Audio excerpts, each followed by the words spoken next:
from Team Breakthrough, and I have some friends with me.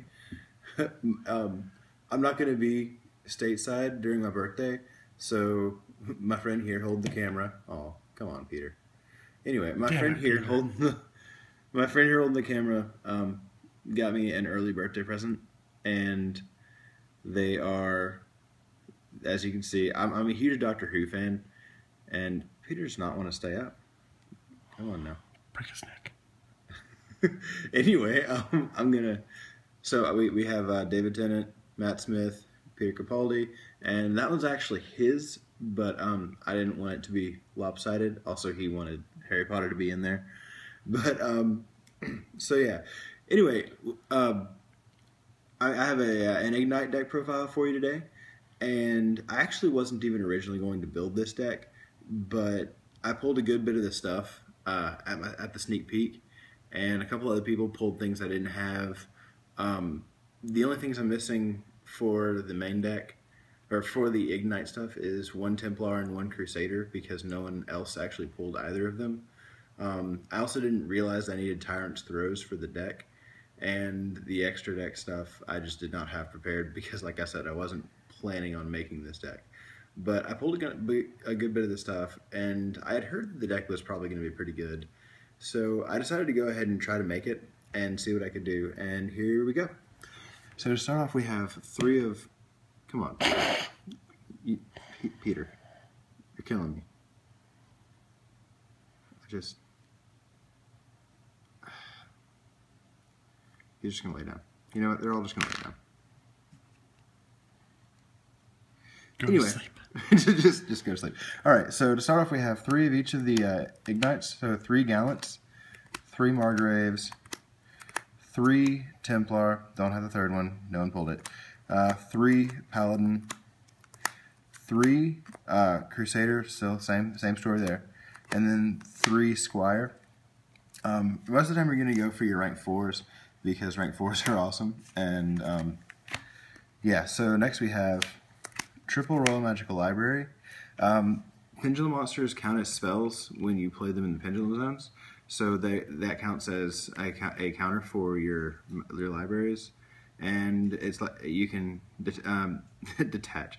You can remove 3 counters to draw a card, which makes this deck really, really fast to just burn through your entire deck. And he's what really makes the FDK so consistent, is having a lot of draw power.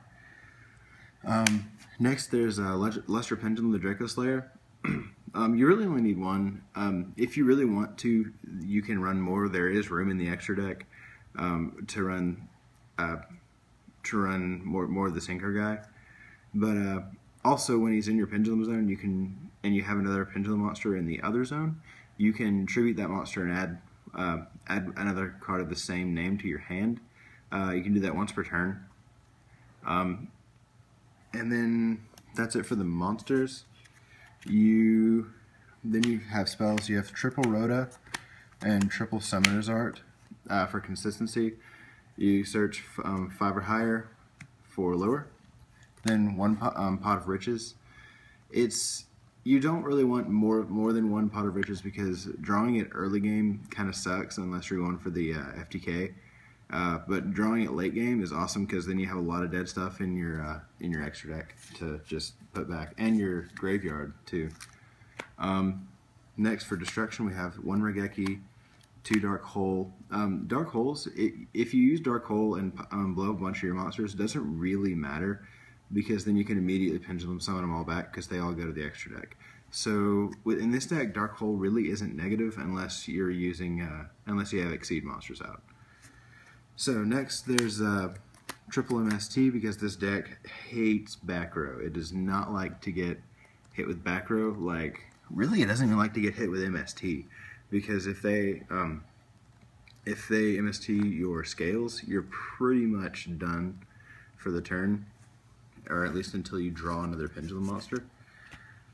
Which is another reason why Karen Gorgon is really good in this deck. So Triple Tyrant's Throws. Like I said, I didn't actually know at the time that Tyrant's Throws was going to be good, and also I wasn't planning on building this variant of the deck. But after testing a lot, I figured that this variant is a lot better than the FTK one. And basically what this does is you tribute 2 normal monsters, which all of your monsters are normal, and really easy to get out. But you tribute two normal monsters, and then neither player can normal or special summon effect monsters, which doesn't hurt you because all your monsters are normal except for your extra deck stuff, which as long as you don't need your extra deck, you're good. It's also a continuous trap card, so the floodgates are real. Then there's Skill Drain because all your monsters are normal, and Vanities. There are a lot of spells in this deck, so you can just kind of auto-pop stuff. You can just kind of go ahead and just turn off your Vanities. And it's obviously Vanities, so it's obviously really good. Alright, now moving on to the extra deck. Starting off, we have 1 Ignis to Prominence. What he does is you can send a Pendulum monster from your field to the graveyard, or your Pendulum zones to the graveyard, or extra deck, sorry. Destroy one of your Pendulum cards in the field, and then return 1 monster, or 1 card from your opponent's side of the field to the deck and shuffle it. And obviously when you destroy Pendulum monsters, then they go to the extra deck just so you can Pendulum summon again. So that's why he's good. Next we have Rungamaniad, and it's not uncommon to make this guy with 3 or 4 materials on him because there are a lot of level 4s in this deck and they're all really easy to get out. So it's not uncommon to make this guy with like 3 or 4 materials, which basically makes him God.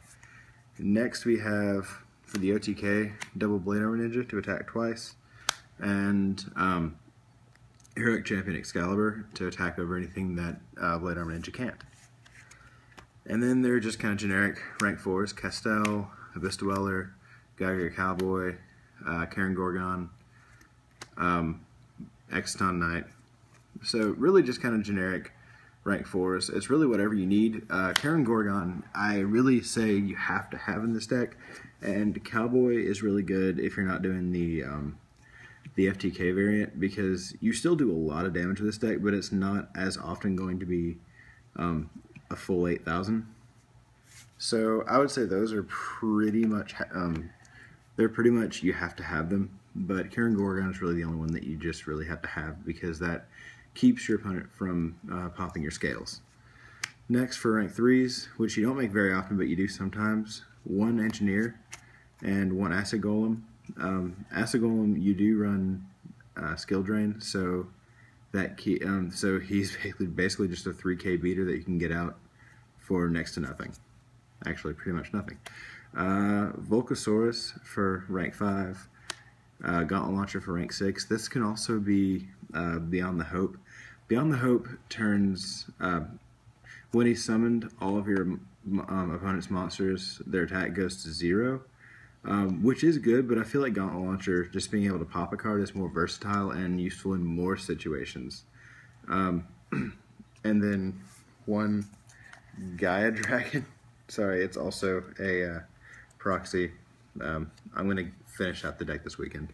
1 Gaia Dragon to go over your Gauntlet Launcher and Volcasaurus. Alright guys, that's the deck profile. I'm probably going to upload 2 Igknight deck profiles, the one that I'm recording right now and we're watching, and then the other one will be the FTK version, which is really consistent. I just don't think it's as good because the deck dies to back row too easily. But it is a lot of fun to just kind of like take 20 minutes in your turn and basically play solitaire for a minute. And you can side in the deck to keep people from doing stuff. 3 MSTs and 2 Dark Holes and a Raigeki make it a lot more consistent, make it a lot better at getting rid of things. So yeah, I'll probably do those 2 and then maybe a demonstration video on the FTK. So yeah, look forward to that in the next week or so. And alright, this has been Hunter from Team Breakthrough. Like, favorite, subscribe, and I'll see you next time. Bye, guys.